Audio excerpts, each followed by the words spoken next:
Going on, everybody? Welcome to the Filsinger Games Character Spotlight with Mike and Brock. Mike.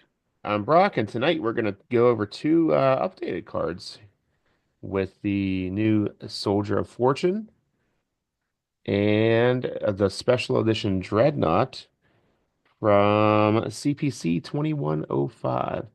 An odd coloring on this. It's like there's like a gray overlay almost on it. Looks Yeah. almost like it makes it look like a photocopy. Yeah, we thought we'd put these two together since the original Alien Core. Yeah. It works. Monsoon became a good replacement for Dreadnought in the tag team. Dreadnought and Comrade Terror. Solid upgrade. Yeah.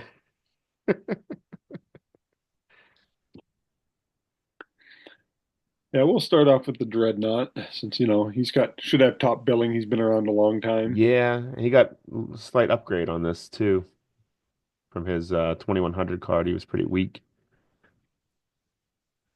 Actually, a significant upgrade according to the raw ratings.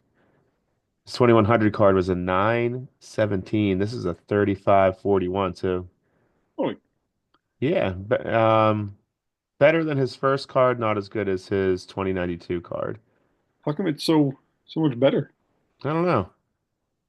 Somebody who who is up to date might have to fill us in on that. Because then he drops off again. He's terrible. 3 years later, he's ready to die, literally.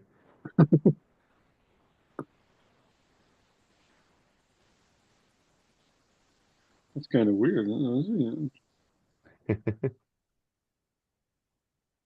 out of focus, but that's okay. It I'll get doesn't there. say anything in the book.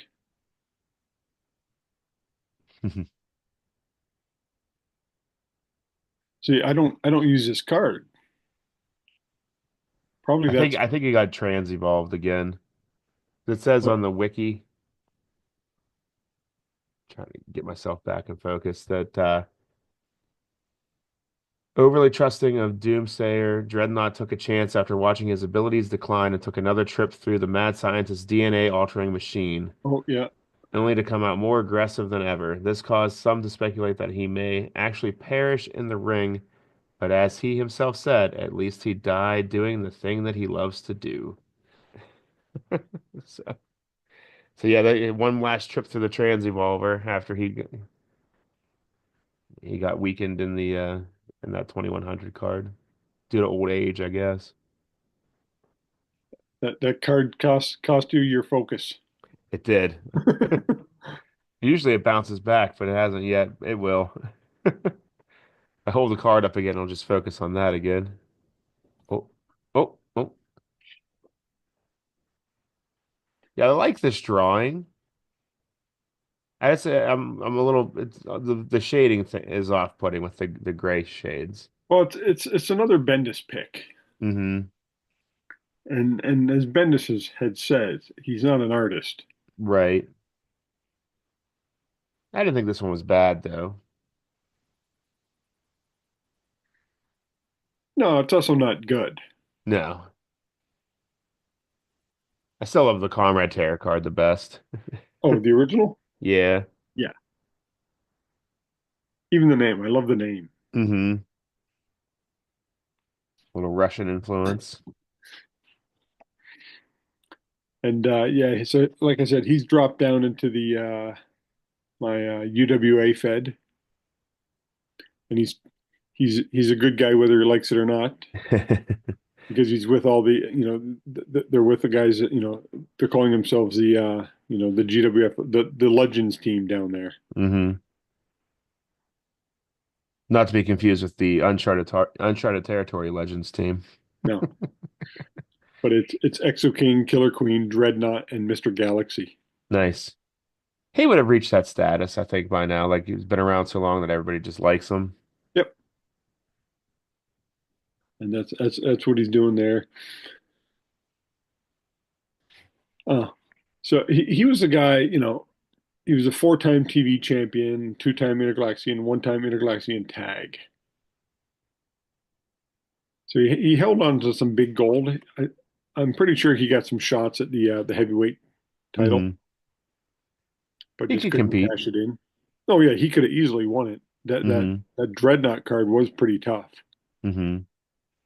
And I know guys when he first broke in, he won their heavyweight title. Yeah. He was always ranked. His first card was decent enough. Hmm. He could keep it down +2 finisher. I think he had a -3 power or something like that. So he was, a 3 pinfall, a ring. Yeah, this one's pretty decent too. He can get killed on the charts though, but um he's got a C rating and death jump, which is pretty bad. Yeah. He's got 3 downs on his level 3 defense on this card too, but he's got a 4-1 pin, so that kind of balances that out a little bit. Well, that's what Dreadnought had as well, Hmm. like the first Dreadnought. 3 comebacks on level 2. Guided missile went up to +3. So he's pretty tough Yeah. on his way out here. Well, he had one more card. Yeah, his next card is one where you can have him die and there's a better chance of it happening. I'm still undecided if I'm going to have him die in the ring Hmm. or if I'm slowly just going to fade him out. Yeah. Be nice to be able to bring him back at some point, you know? But what I was might have him do the old, he wrestles every so often and then just, you know, because I work my cards in a year's broken down into 3 sections. Yeah. So instead of him wrestling, eight times in my grouping, he might only wrestle three, Yeah. two, and then now he's just making guest appearances and Hmm. eventually just write him off and you know he Yeah, can because cash his in. last card is absolutely terrible. Yeah. It's worse than most managers. And I think Tom even wrote into the handbook eventually, like, hey, if he hasn't died yet, just assume that he died in his sleep or something like that. Poor guy. Dreadnought. He can feud Renard Beguile. Yep. From being Thantos' right-hand man to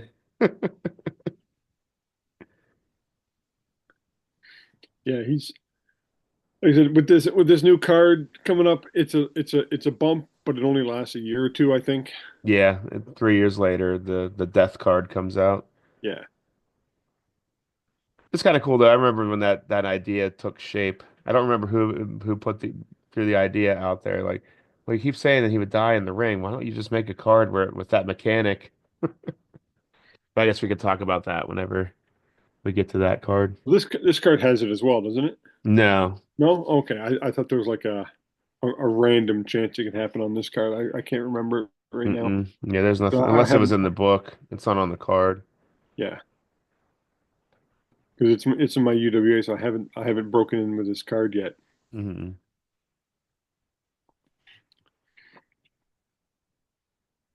It's not too bad, but yeah, that's his third card, correct? Yes. Fourth card. Fourth card. Fourth card. 2087, 92, 100, and 105. And then 2108 is the death card. Yeah, he's probably. I think he might have more cards than anybody. He has had quite a bit. So, but he has that going for him, and I think with this new card, he's going to capture a couple. You know, he may capture a title or two in the UWA Fed. I don't think it's going to be enough to bump him up Yeah. through relegation. Yeah, he'll do well. It's a decent card. Yeah, His defense isn't the best, but it's hard to get him down. So once he's on level 3, he's pretty much toast. yeah, He'll take a beating with that 4-1 pin. He'll take a couple shots before putting them away, but and the chances will be many. we don't power creep. um, Updates. updates. So in saying that, let's move on to the Soldier of Fortune. There he is. It's his third card. And final card. I've just introduced this card. In my storyline, I had him get injured in a feud, and he came back much weaker. hmm And he knew couldn't keep up in the GWF, because that card is not good. It's got a raw rating of 1320. Yeah, So decent in tag matches, but not very good. yeah. So Um, and him just and bad in him and his singles. tag partner, Vigilante, voluntarily took a relegation drop Hmm. into my second tier Fed, hmm which I think they'll do better. And then the following year, Vigilante gets his demotional up, and so they'll voluntarily drop one more and join the Legends team down there. hmm And I'll have him probably go at it for about 2 years before I retire him. That's cool. It doesn't seem like guys get downgraded as much anymore. They kind of just fade away in the Yeah. newer sets.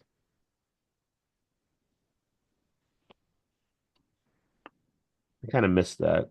To see the progression of these guys' careers. A lot of guys just come in hot and just stay there until they're written out, it feels like. But yeah, he's had a very storied career. Actually, he just captured before he got demoted. He had just captured the TV title in singles. Nice. He wasn't supposed to. He just got a random shot out of the blue, and he captured the title, and it kind of it shocked some people. He didn't hold on to the title long. Yeah. The 2094 card wasn't too bad. No, Upper mid card, probably, I'd say. but he did. He's had a career 8-time GWF Tag Champion, all with um, Vigilante. Vigilante. Now, I didn't call them the mercenaries. I called them body count. Yeah, you talked about that. Now it's different. Back then, it was a cool name. Yeah, right. I It means named him something after. totally different now. Google it if you don't know. Yeah, I named it after the Ice T's band, Yep. and I had them come in. That was their theme song, the body count anthem. Nice. There's also a Ninja Turtles spin-out series, which is Raphael and Casey Jones called Body Count. That Oh, came out really? around the same time. Yep. I think Image published it. It was weird. I'm actually looking forward to them. I have started wrestling with them in the NGA. They actually just lost a title shot. hmm It was very close, so they'll probably get another, one or two. If they can capture some other wins, they might. If they don't capture it, they'll drop down in the rankings and got to work their way back up. But I think with the Vigilante card down there, it's a pretty solid card. Yeah. Vigilante's going to have to do. See, with the old card, Vigilante still did most of the work. But if he had to tag in Soldier of Fortune, that card was still good enough where he could Yeah. carry the team and hmm sneak out the odd victory. But they fell hard once Vigilante got downgraded. Yeah. It was over. This game is such a game of numbers because it's like changing one or two things just completely diminishes a card. But and it depends on you can get guys where their charts can match up perfect against another guy. Like they can suck Yeah. against everybody else, but they match up against that one guy. Hmm. And they're like, oh, we're going to dominate them. Because I think I talked about that with um, Tarak and Renegade versus the Hmm. Cosmic Forces. Yeah, they just had the advantage in the charts, and if you Yeah. rolled decent. Now, they didn't win all the time, but they could, they would hold their own. The Cosmic Forces were a solid tag team, but Yeah. against, Renegade and Beast Rider, Mm-mm. weren't contenders. But against them, they became contenders. It was like, wow. And so It's fun when that kind of thing happens. yeah, it's interesting when it matches up. You're like, oh yeah, this guy's got a C turnbuckle, and all of a sudden Hmm. the guy he's facing has got like a into the turnbuckle and a choice B, Hmm. Just keep hitting it. and he may have an A rope, and the other guy's got an automatic into the ropes. Hmm. The matchups are just happening whether you like it or not, and you're like, oh my god. Yup. But that's what makes it fun. And that's what happened. Like there was always those guys throughout wrestling that like the 1, 2, 3 kid always had Razor Ramon's number. Yeah, Like when he was the 1, 2, 3 kid, he never beat anybody, but Razor Ramon. I Which just recently watched that yeah. because it's on Netflix. Yeah, he can watch the whole library now. And the first season of Raw, I think they got like 8 episodes. Hmm. So I watched matches on the first, and you know you're watching it, and there's like 1,000 fans in the stands. Yeah. Well, they used to do really small arenas then. Yeah, And they would front load the show too. Like all the good stuff happened in the first hour or the first half hour then. I think it was only an hour when it started. But it was always front loaded. The main event would open the show. I remember that as a kid. Like you had to turn it on at 8 or you'd miss something. and so I just recently started rewatching. But yeah, you have that. It's neat the odd time it happens in sports. Like I have the Roger Clemens biography. Hmm. I'm reading it, and it lists the top 10 people with the best batting average against Roger Clemens, and I think Manny Lee's in there at like number three. Yeah, he had his number. Manny Lee, a career 220 hitter, but against Roger Clemens, he was batting like 455. He was always in the lineup when he played him, I'm sure. That is funny. Like those now that I mean they find any stat they can talk about on baseball, but those ones always cracked me up. Like these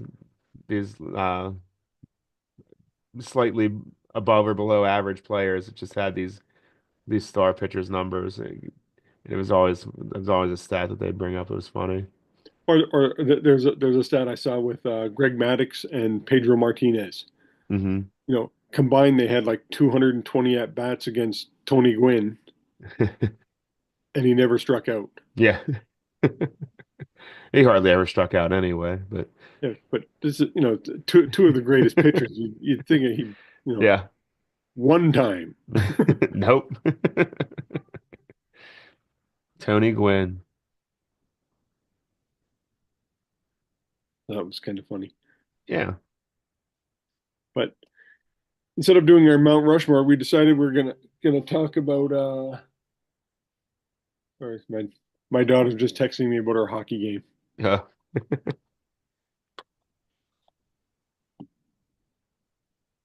Uh yeah, since Netflix is on, what do Hmm. you think of the first live show? I thought it We're was pretty keeping the good. Mount Rushmore to keep it topical, folks. Right. We're trying. We're trying. I enjoyed it. I could have done without a lot of the nostalgia stuff. I thought they kind of played a little too heavily on that. But I understand why they did it because a lot of people that I work with don't they pay no attention to WWE, but that the fact that they were bringing in all these people from the past, they were intrigued throughout like, oh, well, that I remember that guy when I was a kid. So it hooked those kind of people, I Yeah. think. And then the rest of the show is like, well, this is kind of like these are our guys right now, but these guys are still around in some way or capacity. So yeah, I'm watching it and I'm like, I don't have the crisp detail. So it Hmm. looks like you're watching, you know, uh, a video game on a GameCube sometimes.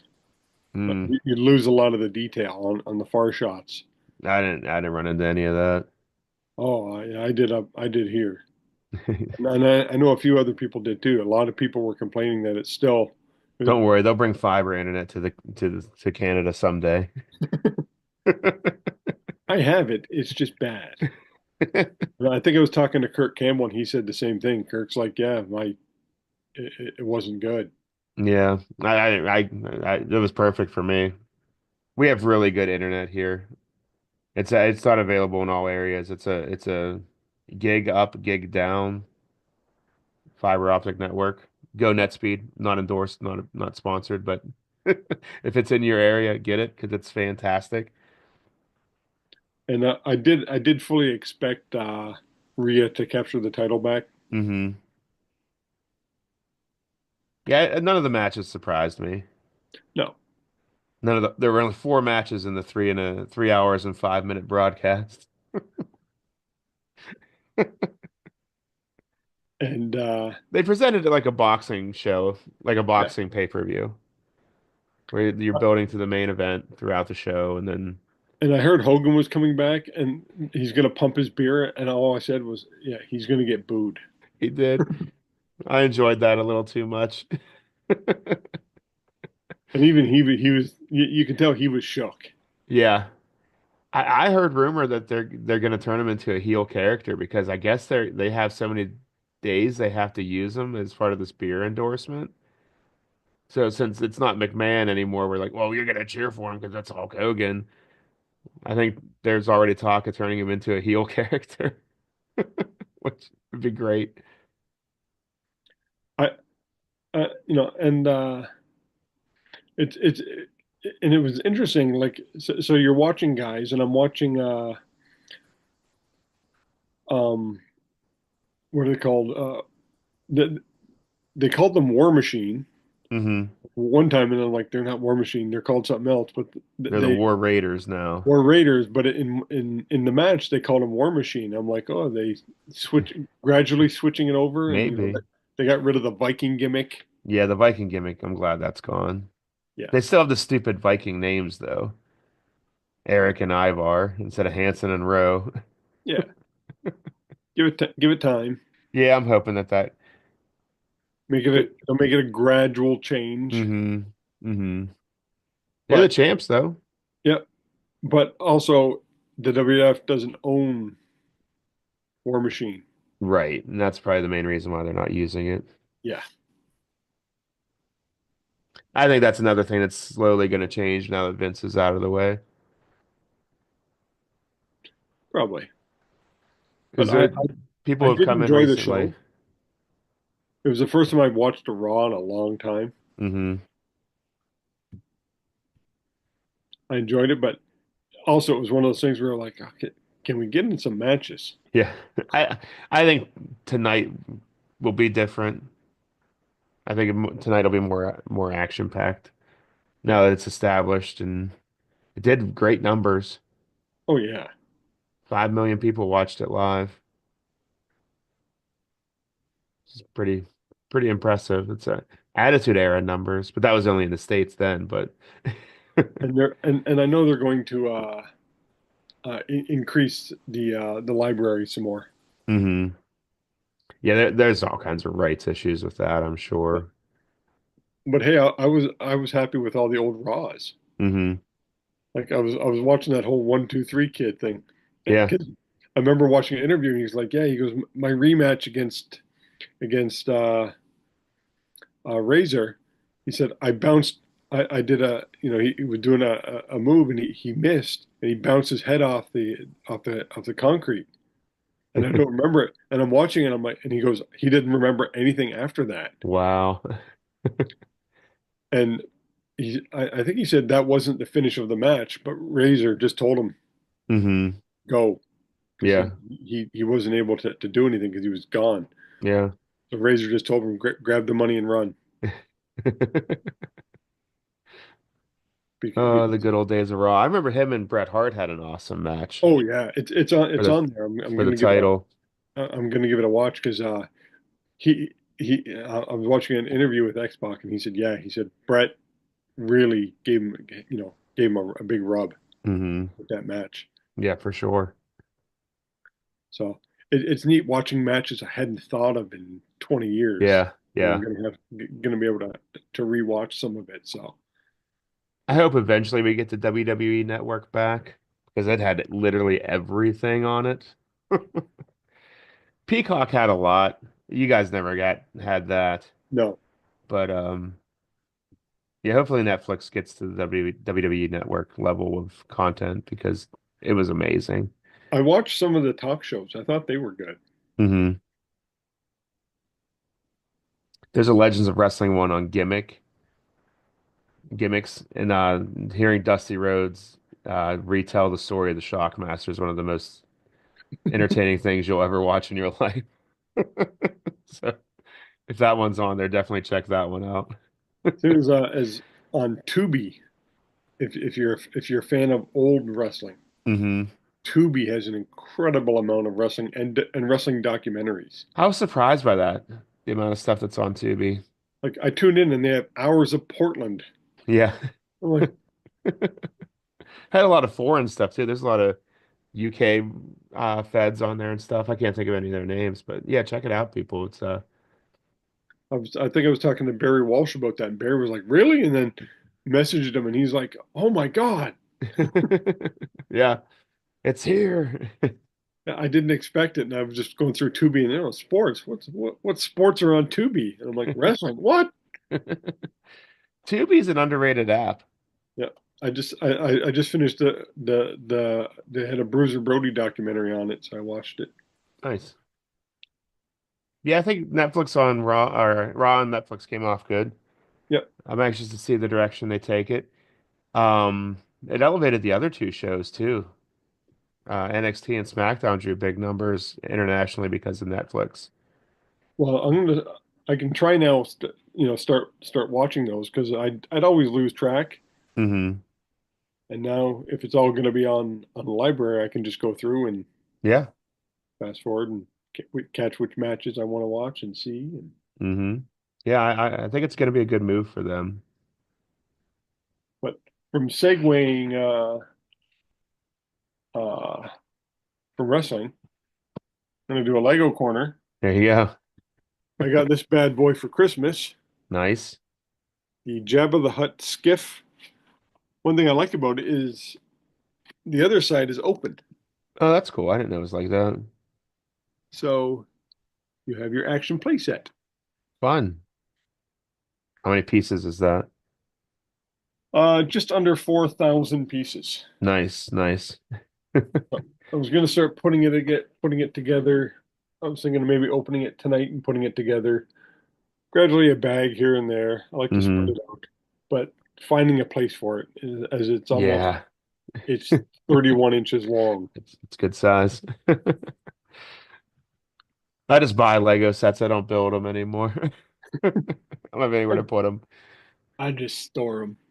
And one of these days, either I'll croak and my kids can sell them still in box and make mint on them, or or we'll have a house big enough to have a Lego room. It's funny because of this, my wife's gotten into Lego. Yep. So she's built it. My father-in-law's got into Lego now, Most and people enjoy it if they give it a chance. my massage therapist. Yes. I told her a minute, so she's doing the same thing my wife does is collects the flowers, Hmm. Yeah. and she might get into the Wednesday stuff. Because she liked the TV show. Yeah, they just dropped a few sets of that last month. Yep. So it's funny. People said, it's not for kids anymore. Yeah, no. Adults are Kids ruining that for them as well. kids can't afford Lego anymore. You can't buy a Lego set for less than $10 anymore, unless it's one of the little bagged ones. Yep. But we should Yeah. try to wrap this up here. All right, everybody. Thanks for watching. If you haven't yet done so, please click that subscribe button. If you enjoyed the video, give us a thumbs up while you're here. Scroll on down to the description where you'll find all of our friends who make Filsinger Games related content, including the official Filsinger Games podcast roll up, the Legends team's Uncharted Territory, Dizzy Dice from Lee Longpree, Solo promoter from Grant Pachoco. Grant is also here on YouTube. You'll find Dave Little's Heartland Championship Wrestling also here on YouTube. Brad Plays 81, Bucky 749 also create Filsinger Games related content. I'm on Twitch 3 days a week, Tuesdays, Fridays, and Sundays. I'm on a little bit of a hiatus from my bootleg fed, but that'll be coming back soon. I'm doing a kind of a little soft reboot for it for the new year. Just trying to organize the roster a little bit to make it a little more streamlined. So keep an eye out on that. That's 9 p.m. Eastern on those days. And yeah, we'll be back next week, everybody. Thanks for watching. We'll see you next time. Night, everyone.